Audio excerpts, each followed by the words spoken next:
Assalamualaikum warahmatullahi wabarakatuh.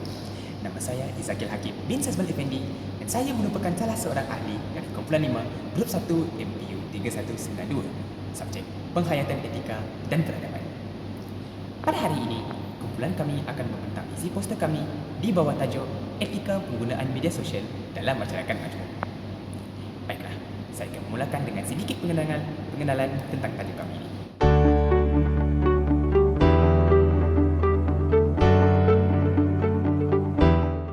Seperti mana yang kita tahu, media sosial sekarang kini menjadi medium utama dalam masyarakat majmuk seperti Malaysia yang terdiri dari berbagai etnik, agama dan budaya.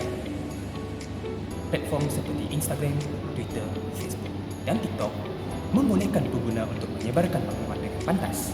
Tetapi, penggunaan yang tidak bertanggungjawab juga dapat menimbulkan konflik, menyebarkan berita palsu serta ujaran kebencian. Jadi, dalam konteks masyarakat majmuk, tindakan yang tidak beretis di dalam media sosial juga dapat mencerdaskan keharmonian sosial dan perpaduan antara komuniti.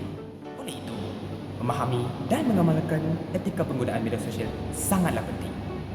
Dengan ini, pengguna disarankan untuk menghormati kepelbagaian budaya, memeriksa kebenaran dan kesahihan maklumat sebelum berfungsi, serta juga untuk menggalakkan interaksi yang berpositif dan bertanggungjawab.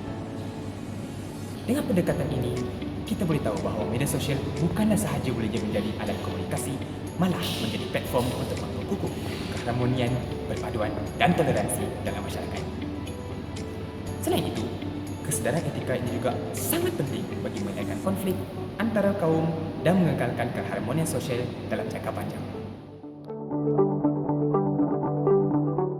Kajian ini menggunakan kaedah kualitatif melalui analisis kandungan dokumen. Proses kajian melibatkan satu, iaitu melibatkan data, mengumpul artikel-artikel ilmiah dan laporan melalui laman sosial sesawang yang berwibawa. Kedua, analisasi berfokus. Artikel yang dikumpul dianalisis secara khusus untuk mengenal pasti impak positif dan negatif media sosial terhadap masyarakat majmuk. Kedua, iaitu mengekstrak faktor-faktor yang mencetuskan ketegangan seperti penyebaran berita palsu dan isu sensitif. Dan ketiga, mengenal pasti amalan etika yang disyorkan seperti keperluan memahami konteks budaya dan menghormati perbezaan pandangan. Dan metodologi ketiga iaitu sintesis.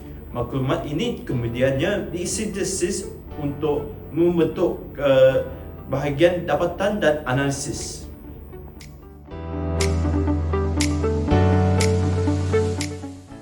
Berdasarkan dapatan dan analisis kita beroleh daripada laman sesawang, terdapat pelbagai etika yang dapat kita amalkan semasa menggunakan media sosial dalam masyarakat majmuk. Antaranya adalah pandangan yang berbeza. Antaranya adalah menghormati pandangan yang berbeza semasa kita memberi komen ataupun pendapat masing-masing tanpa kita menyerang peribadi ataupun karakter seseorang. Media sosial boleh digunakan secara dua sisi, iaitu yang pertama adalah secara tidak terkawal ataupun yang kedua secara beretika. Jika secara beretika, kita boleh mengukuhkan toleransi agama, kefahaman budaya dan integrasi sosial. Akan tetapi jika tidak terkawal, dia boleh menimbulkan ketegangan etnik dan salah faham akan timbul dalam masyarakat majmuk.